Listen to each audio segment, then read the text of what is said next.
All right. Welcome back, everybody, to recapping The Mandalorian. There's no real name of a podcast we're doing here, but we're talking. I'm Paul. With me is Hank.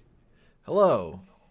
Excited to come back to you live from the trash fire that is 2020 to bring you some more talking about our favorite Mandalorian in Mandalorian armor, The Mandalorian.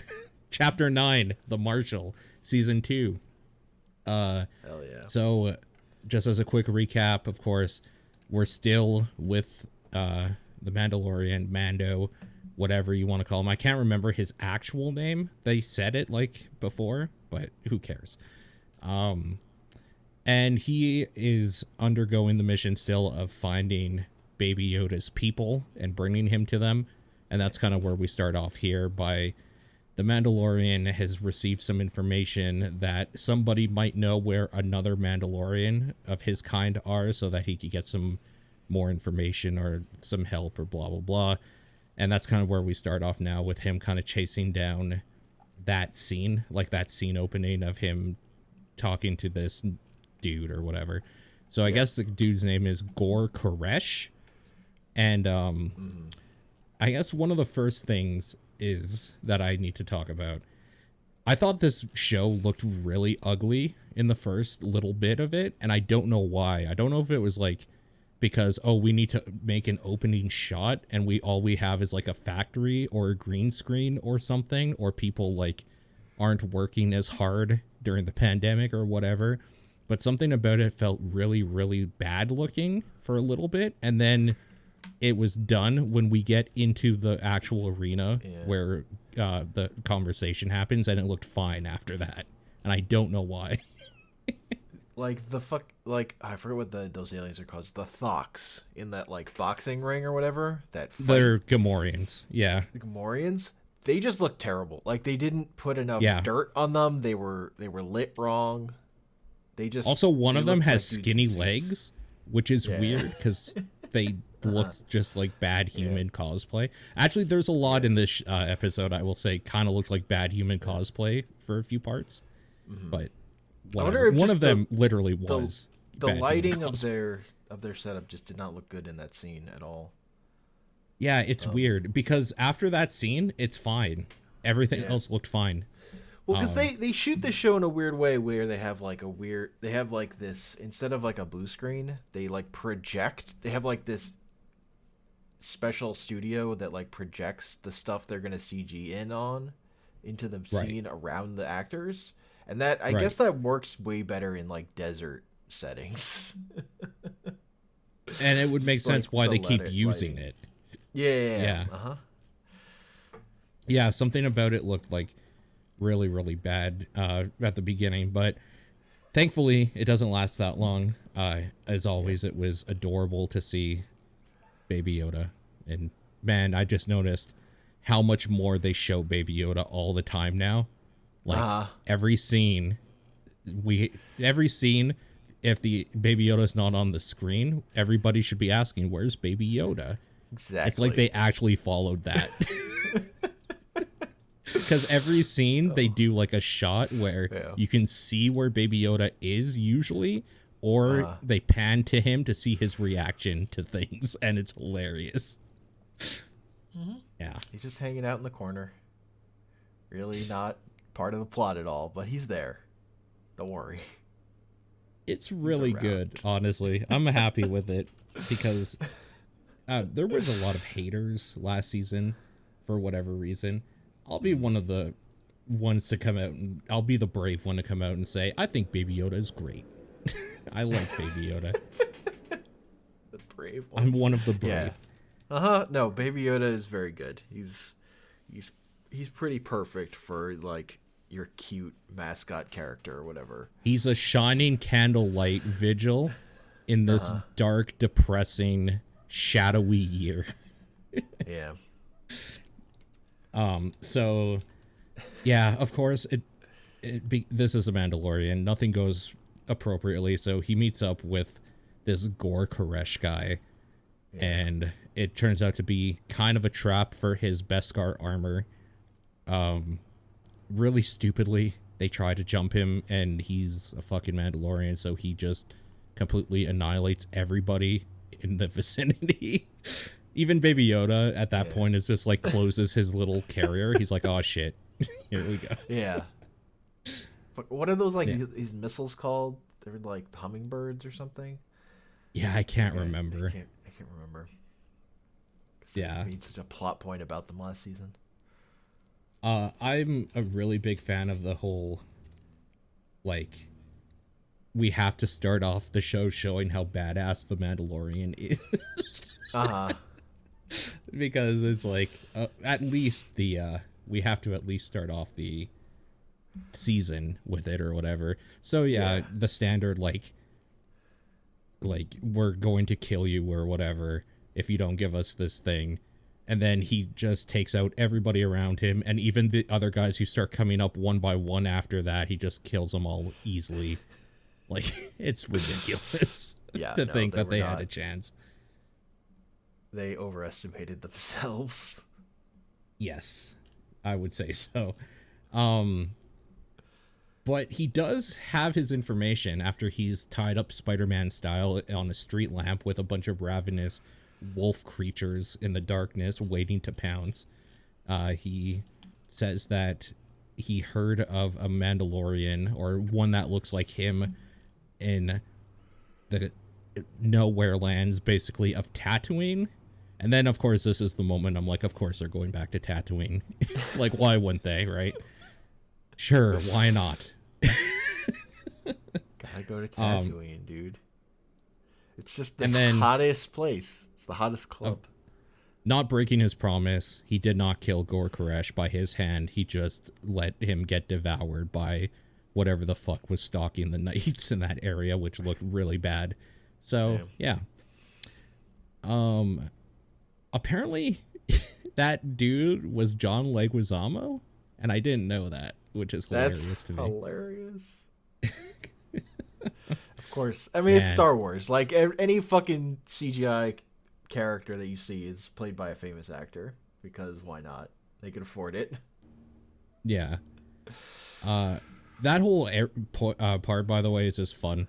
Like, even though they looked terrible, it was cool seeing Gamorreans fighting. It was cool seeing a Twi'lek at the entrance of the club, like in Return of the Jedi. Like, everything about it felt very Jabba-esque. It was cool. I thought that whole area was cool or whatever.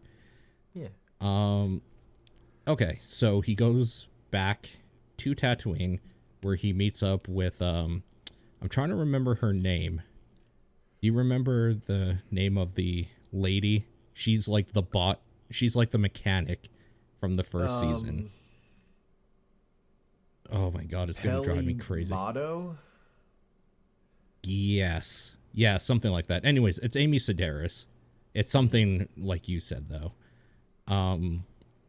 I thought her acting was absolutely fucking terrible in this. It was so phoned in, and so we just need to get this shot done because there's a virus killing my kids at home sort of style, like, acting. And it was fucking terrible. Her just being there, she just, like, spit her lines out. You can tell it was, like, 1, maybe 2 takes. And then that was it, because it was really badly delivered.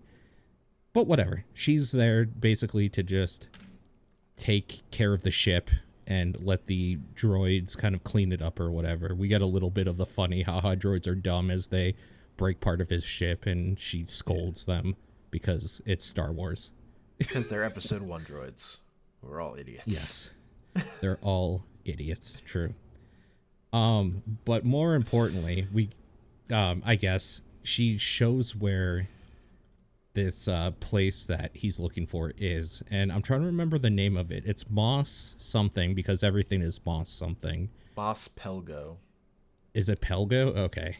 Yeah. So he has to find Mos Pelgo, which is the remnants of a mining city that has been badly shaken up by multiple different things, we'll learn, ever since the Empire falling, and just kind of it being overrun by raiders and then kind of like taken back by a vigilante or whatever. And so we're made to think that this vigilante is, of course, who they call the Marshal, is the Mandalorian he looks for. So he goes there, and sure enough, we meet up with the Mandalorian he's looking for. only it's not exactly the Mandalorian he's looking for. It is a dude named Cobb Vanth, played by Timothy Olyphant, in Boba Fett gear. Yeah, he's wearing Boba Fett's armor. It's pretty funny. Also, it's hilarious that it's Timothy Olyphant playing a character called the Marshal, because he's literally played that character on 2 other TV shows. Yeah, Justified, and I mean, he always plays a cop usually. Yeah. Anyway. Well, and also in Deadwood, he was that same character. In Deadwood, yeah. Yeah, no, he's very into that role. But it's also very funny when he shows up wearing Boba Fett's armor, and he looks like it looks so tiny on him, and he's like wearing a red sweater under it. No, he definitely looks like a bad cosplayer, but I mean, he's kind of supposed to, because he kind of is. Yeah. He's just he's wearing this garbage he bought from Jawas, basically. That happens to be really good, but it's all beat up. So and not for him. As like the watchers, we know for sure it's not Boba Fett, because that's ridiculous. It was kind of exciting to see the Boba Fett armor, though, and just be like, oh, I wonder, like, if they found his body, or what happened, or whatever. And then he's like, asks the Mandalorian to have a drink with him or whatever. And then, of course, the Mandalorian is all, like, stunned when he takes off the helmet to have a drink, because, you know, this is not the way, essentially. Yeah. And then we find out that he isn't a Mandalorian. He is a person who used to live here before, when they were under rule, that watched the Empire fall on TV, and then were kind of overtaken by bandits, essentially. He was exiled kind of by getting away when they killed a bunch of people in the town, and picked up by Jawas. That he luckily took some really important gemstones or something, as like he was fleeing, to just like grab anything, and they wanted it. A random bucket full of something very valuable. Yeah, and the Jawas were super into it. But I mean, of course, they would have buckets of that shit around. They were a mining town, so like, yeah, that makes sense, right? And he pulled it off like the back of a wagon, essentially, as he was running out of town. Yeah. Probably hoping for water or food or anything other than something you can't eat. But whatever. Yeah. But he gets picked up by some Jawas. They look at what he's carrying. They are in love with it and offer him a bunch of stuff. But one of the things that they had was Boba Fett's armor, which they obviously peeled off of his corpse or something during, you know, the whole him dying, quote unquote, because we never really see him die, obviously, from the Sarlacc monster in the first one. He comes back and takes over the town because Mandalorian armor is crazy and their weaponry is even crazier. So the bandits had no chance, and that's kind of like where they meet up now. They're about to have a fight to the death for the armor because the Mandalorian's not going to let it go without a fight, and neither is he. And then they get attacked by what I thought at first was a Sarlacc monster, like a Sarlacc. And then it turned out to be a crate dragon. But either way, if you've seen movies, it's a tremor. Tremors. So it's one of those. They beat the Dune remake to doing a sandworm. They did, yeah. They get attacked by a sandworm, kind of. Like, I guess they're not really attacked. One of their banthas gets eaten. Yeah, but like it rolls through town, and earthquake, a big Bugs Bunny trail, and eats a bantha. Yes, like, chomp, exactly. Chomp, chomp.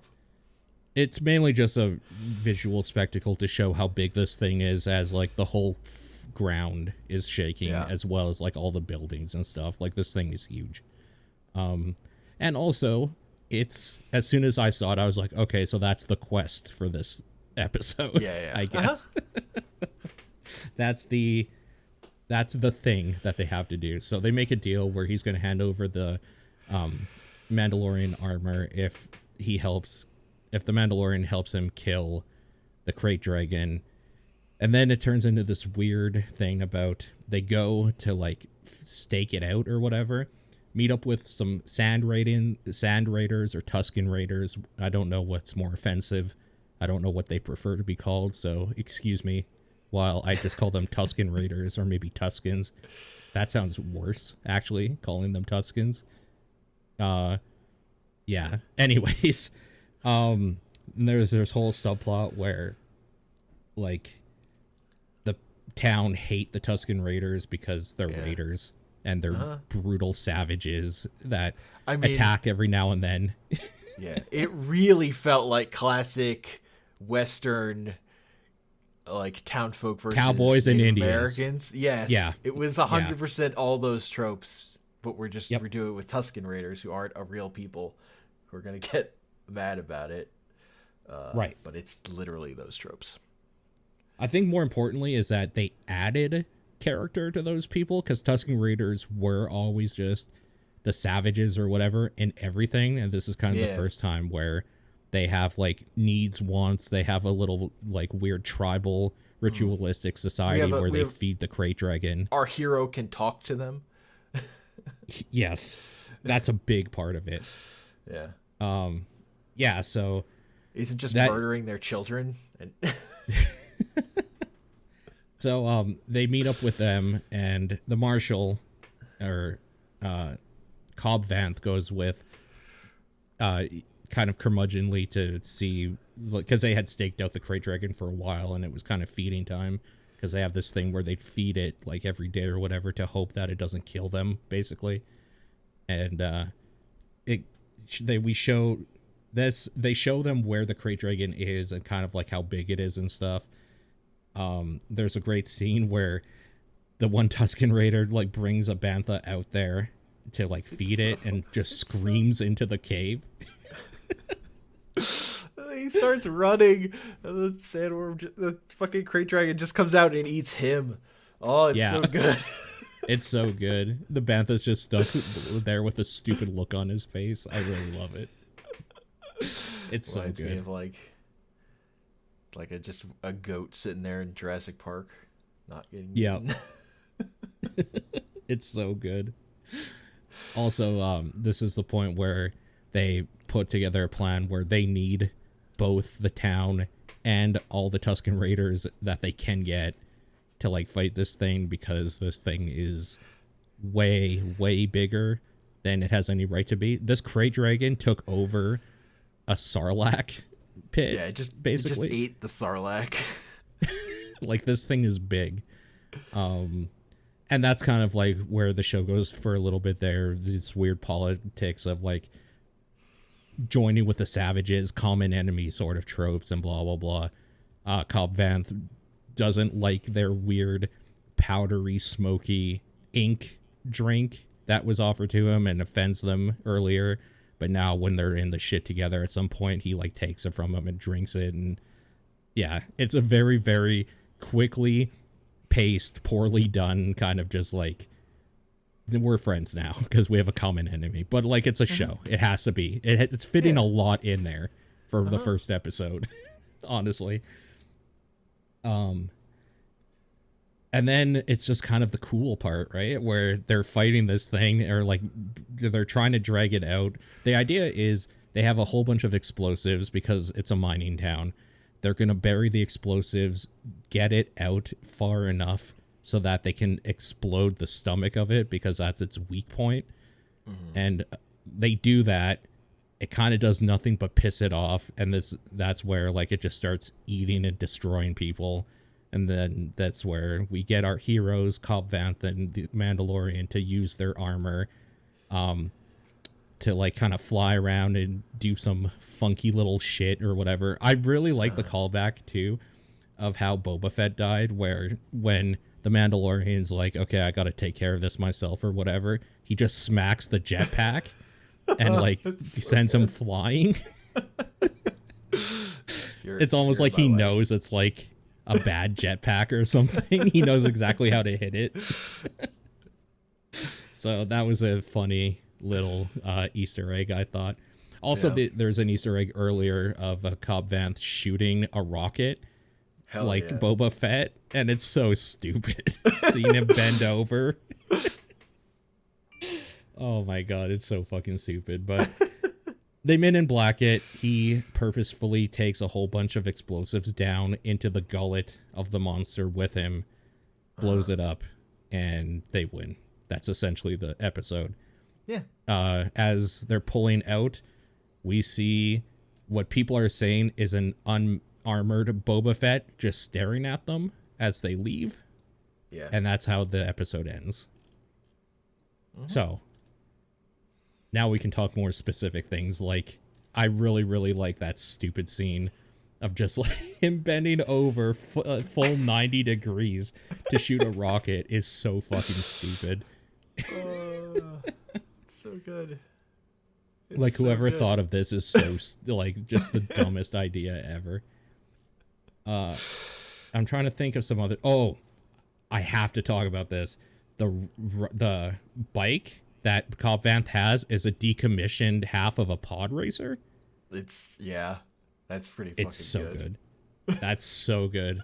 I'm trying to think of like other small little Easter eggy things in here because there's quite a few. Apparently there was a skeleton of a crate dragon in the movies, but I don't remember that.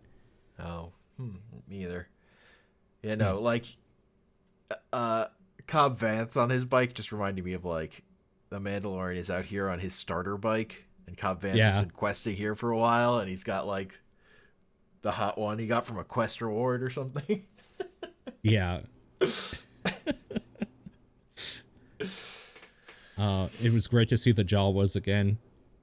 They're such a weird little the thing. Jawas having had Boba Fett's armor is so fucking perfect. Yeah. It's just so good. Yeah. It's like, of course that would happen. I'm trying to think of like other things that I really I do. So if I had like one problem with this, I do think there was enough in here they could have made this like an hour-long episode or like a 2-episode arc, because there is a lot of stuff with the Raiders, and like apparently Cobb Vanth was in some of the books as well. So like he's apparently a character that has existed before. Like there's enough here that they probably could have done this over 2 episodes and like really dive deep into it. But I also had that problem with every episode of last season where it's just like, you guys are doing so much. I just want a lot of this though. Like rather than like you guys doing like 8 episodes or whatever, why don't you do 8 movies of this shit? Give it to me now. Like I just want more. Yeah. I mean, it was I don't know, like the episodes of the show are so variable in length. This was a longer one, but not by like a ton. This was like 52 minutes instead of like 37 or a middle season episode can be. Sure. Yeah. I still like the Tusken Raider stuff. I think they're great. Yeah. They have character now, which is weird. Yeah. It's just like this episode is like doing tried and true classic Western TV stuff, but then also there's a giant sand dragon. Yeah. Like it's just and that like you ate the big bad monster that you knew. Yeah. And you don't have like, you're applying these tropes to not actual Native Americans or whatever. You've got an alien race of people to soften that or whatever. Like, it's just good TV. Yep. They had the dual sons of Tatooine at the end, which is, of course, continuity. And I didn't make the connection because I didn't recognize him, but the end guy is the dude who played Jango Fett. And because Jango and Boba and all of them are clones, etc., people are saying that that's obviously Boba Fett. Yeah. Which, sure. Like, theoretically, it could be a different clone, but it's Boba Fett because, like, this show isn't operating on, like, this is just some stormtrooper who's got a scarred up face or whatever. Like, totally. No. Yeah, no, totally. But he looks way older than I picture him in my mind. It's almost like the way I knew him was like 20 years ago. Yeah. Weird. Also, he's got all these scars on his face because he was in a Sarlacc. Yeah.